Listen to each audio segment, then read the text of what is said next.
అందరికీ నమస్కారం. ఎప్పుడైనా అనిపించిందా మనమంతా ఒకే ప్రపంచంలో ఉంటున్నా దాన్ని చూసే విధానం మాత్రం ఒక్కొక్కరికి ఒక్కొక్కలా ఉంటుంది.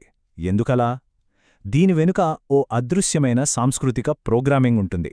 అదే మన ప్రవర్తనను నడిపిస్తూ ఉంటుంది. సో ఈ విశ్లేషణలో మనం దాని గురించి లోతుగా తెలుసుకోబోతున్నాం. ఒక్కసారి ఆలోచించండి. ఆఫీస్లో ఒకే టీంలో మీరు మీ కొలీగ్ ఇద్దరూ వేర్వేరు రూల్ బుక్స్ ఫాలో అవుతున్నట్టు ఎప్పుడైనా అనిపించిందా? ఒకరికి టైం అంటే ప్రాణం, ఇంకొకరికేమో ముందు మనుషులతో మాట్లాడటం ముఖ్యం. అసలీ తేడా ఎందుకొస్తుందో చూద్దాం రండి. అయితే దీనికి కారణం ఏంటంటే మనలో ప్రతి ఒక్కరికీ మనకు తెలియకుండానే ఒక కనిపించని ఆపరేటింగ్ సిస్టమ్ ఉంటుందన్నమాట.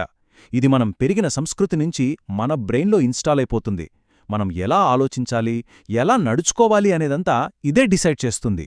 ఈ విశ్లేషణలో మనం సరిగ్గా ఈ ఆపరేటింగ్ సిస్టమ్స్ గురించే మాట్లాడుకోబోతున్నాం.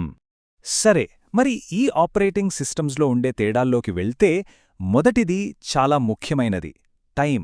అవును, సమయం. కొందరి దృష్టిలో సమయం అంటే ఓ ఘడియారంలా సూటిగా ముందుకు వెళ్ళిపోతుంది. కాని మరికొందరికి మాత్రం అదొక దిక్సూచిలా ఫ్లెక్సిబుల్గా ఉంటుంది. ఈ టైం విషయంలో రెండు రకాల పద్ధతులున్నాయన్నమాట. మొదటిది మోనోక్రానిక్, అంటే సమయం ఒకే లైన్లో వెళ్తుంది, అది చాలా తక్కువగా ఉంది, జాగ్రత్తగా వాడుకోవాలి అనే నమ్మడం.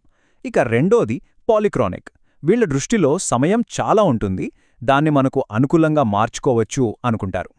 ఇప్పుడు ఈ టేబుల్లో చూస్తే ఈ రెండు పద్ధతులు మన రోజువారీ జీవితంలో ఎలా కనిపిస్తాయో క్లియర్గా అర్థమవుతుంది. చూడండి, మోనోక్రానిక్ వాళ్లకు టైమ్ ఈజ్ మనీ అనేది ఓ మంత్రం లాంటిది.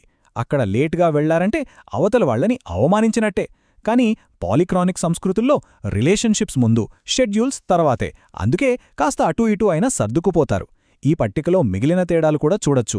ఒకేసారి ఒక పని మీదే ఫోకస్ చేయడం, లేదా ఒకేసారి చాలా పనులు చేయడం, ఇలా అన్నమాట. ఉదాహరణకు ఇటలీ కాని, సౌదీ అరేబియా కాని, ఇలాంటి దేశాల్లో మీటింగ్ కొంచెం లేటుగా మొదలైనా, లేదా అనుకున్న ప్లాన్ అప్పటికప్పుడు మారినా ఎవరూ పెద్దగా ఆశ్చర్యపోరు. ఎందుకంటే వాళ్లది పాలిక్రోనిక్ పద్ధతి, అంతేకదా? సరే, టైం గురించి చూశాం కదా. ఇప్పుడు మనల్ని ప్రభావితం చేసే మరో పెద్ద విషయం పనిచేసే స్టైల్. అసలు మనకు ఏది ముఖ్యం? చేతిలో ఉన్న పనిని కంప్లీట్ చేయడమా, లేక మనతో పనిచేసే మనుషులతో మంచి సంబంధాలు పెంచుకోవడమా? ఇక్కడ కూడా మనకు రెండు రకాల స్టైల్స్ కనిపిస్తాయి. ఒకటి టాస్క్ ఓరియంటెడ్, అంటే వీళ్ళకి గోల్స్, రిజల్ట్స్ చాలా ముఖ్యం. రెండోది రిలేషన్షిప్ ఓరియంటెడ్, వీళ్లకు మాత్రం కమ్యూనికేషన్, కనెక్షన్కే ఫస్ట్ ప్రియారిటీ. ఈ రెండింటికి చాలా తేడాలున్నాయి, కానీ అన్నింటికన్నా ముఖ్యమైనది నమ్మకం. టాస్క్ ఓరియంటెడ్ కల్చర్లో పనిని టైంకి పర్ఫెక్ట్గా చేస్తే నమ్మకం వచ్చేస్తుంది. కానీ రిలేషన్షిప్ ఓరియంటెడ్ కల్చర్లో అలా కాదు. ముందు పర్సనల్గా కనెక్ట్ అవ్వాలి, నమ్మకం కుదరాలి, ఆ తర్వాతే అస్సలు పని స్టార్ట్ అవుతుంది. ఈ టేబుల్లో వర్క్ లైఫ్ బ్యాలెన్స్ లాంటి విషయాల్లో కూడా తేడాలు గమనించొచ్చు. ఇప్పుడు కొన్ని ఉదాహరణలు చూస్తే మనకు ఇంకా బాగా అర్థమవుతుంది. అమెరికా, యూకే, నెదర్లాండ్స్ లాంటి దేశాలు ఇవి ఎక్కువగా టాస్క్ ఓరియంటెడ్ కేటగిరీలోకి వస్తాయి. మరోవైపు చైనా, మెక్సికో, నైజీరియా లాంటి దేశాల్లో రిలేషన్షిప్కే ఎక్కువ విలువిస్తారు. మనం ఎలా పని చేస్తామనేది చాలా వరకు మనం ఎలా ఆలోచిస్తాం అనేదానిపై ఆధారపడి ఉంటుంది. ఈ పాయింట్ మనల్ని తరువాతి సెక్షన్కి తీసుకెళ్తుంది. రైట్, ఇక మన చివరి ఫ్రేమ్వర్క్ వచ్చేశాం. అదేంటంటే ఆలోచనా విధానం.